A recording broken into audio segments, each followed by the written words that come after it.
Thank you, Mr. Speaker. I wish to thank all the speakers who have contributed to this motion, Mr. Speaker, sir. Much has been said that shows us the need for the setup of the Commission. Many of our members from the opposite side have spoken about bringing out heards. Yet in the House, they themselves have brought out the events of 1987 during the contributions over the past few months. Sir, we can only give what we have. Our Prime Minister has reflected on his actions, healed, and has been working on making amends for decades. It started with his partnership with NFP leader, late Justice Jairam Reddy, who was held at gunpoint during 1987. They shook hands, they forgave, and tried to move the nation forward through deep conversations and processes to deliver the 1997 Constitution. During the consultation for development of 1997 Constitution, I think that would have been the first healing process, where I saw submissions being made from all extremes. I have admired the leadership of NFP and the NFP leaders of our past who had the vision to be able to look beyond their pain to see the growth of the nation. I know DPM, Professor Biman Prasad, was also affected by the events of 1987. He also chose to work on building peace.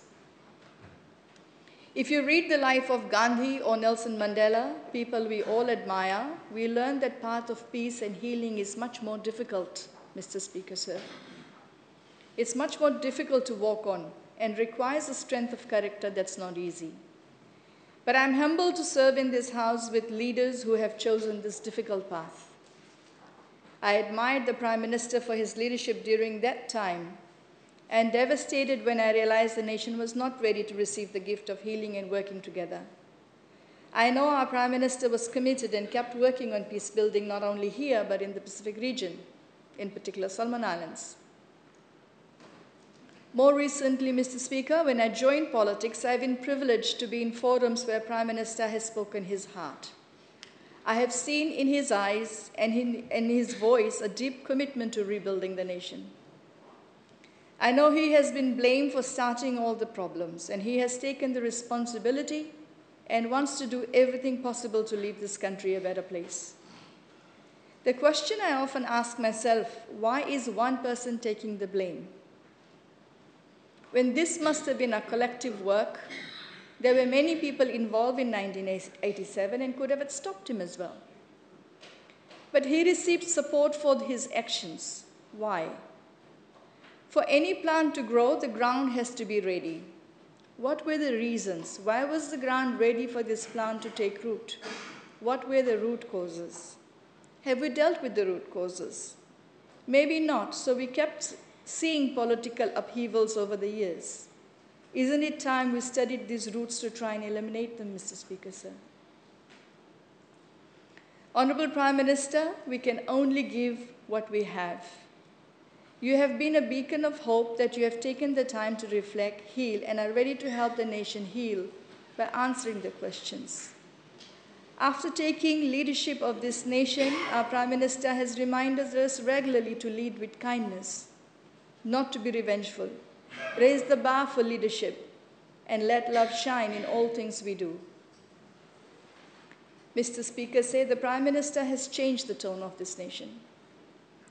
I have seen the Prime Minister apologize many times, and every time I feel very humbled.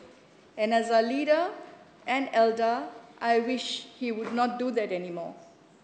And I hope through this process, the need for that apology is no more, as we will create a process to have everyone's questions answered and heal the hurts. Mr. Speaker, we are all colored by experiences from political upheavals. I was too, after seeing 2000. And learnings from that event made me want to understand the root causes and heal the relationships in this nation.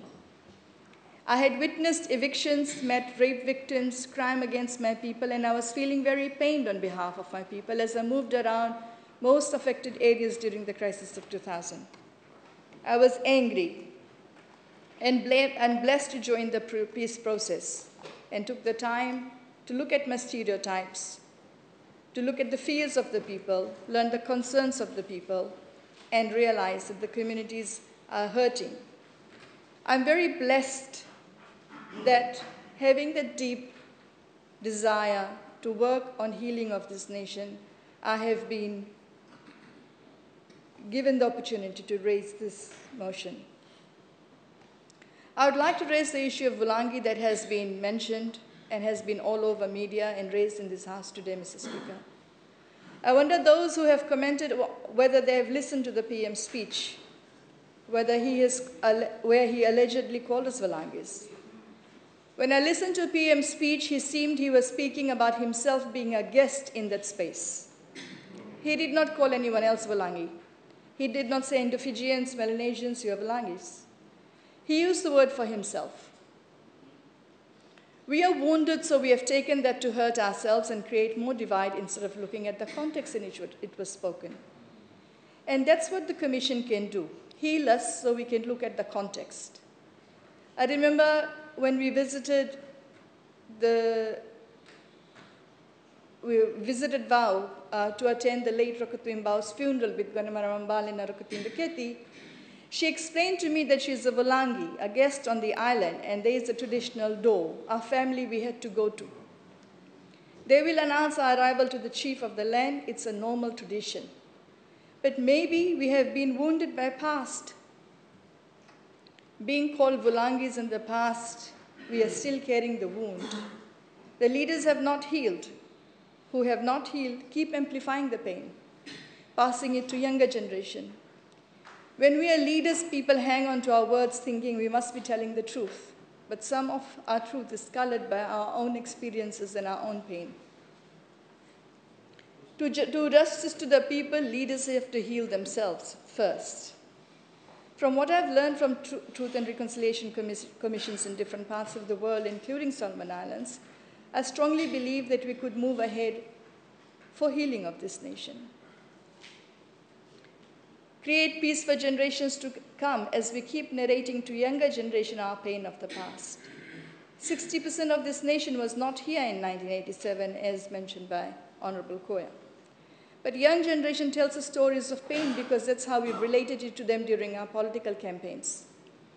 We have to heal so we don't rob our next generation of their innocence. We give them the gift of love of different people in this land.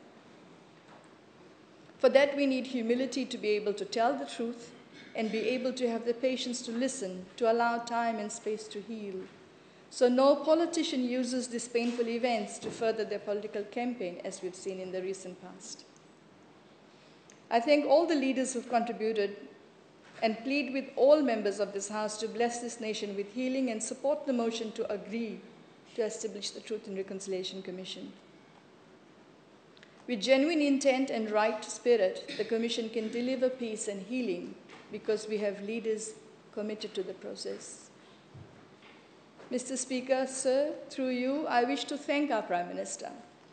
I was hoping for his birthday, we'll have the gift of passing this motion and can sincerely say happy birthday, because I've seen the emotions and the pain he has been carrying that he wants to work on healing this nation. And pray that he has a healthy and long life to continue passing his wisdom and love to this nation. Thank you, Mr. Speaker. May this nation grow this peace and prosperity under the leadership of our Prime Minister. And with that, I commend the motion to the House. Nakavatu.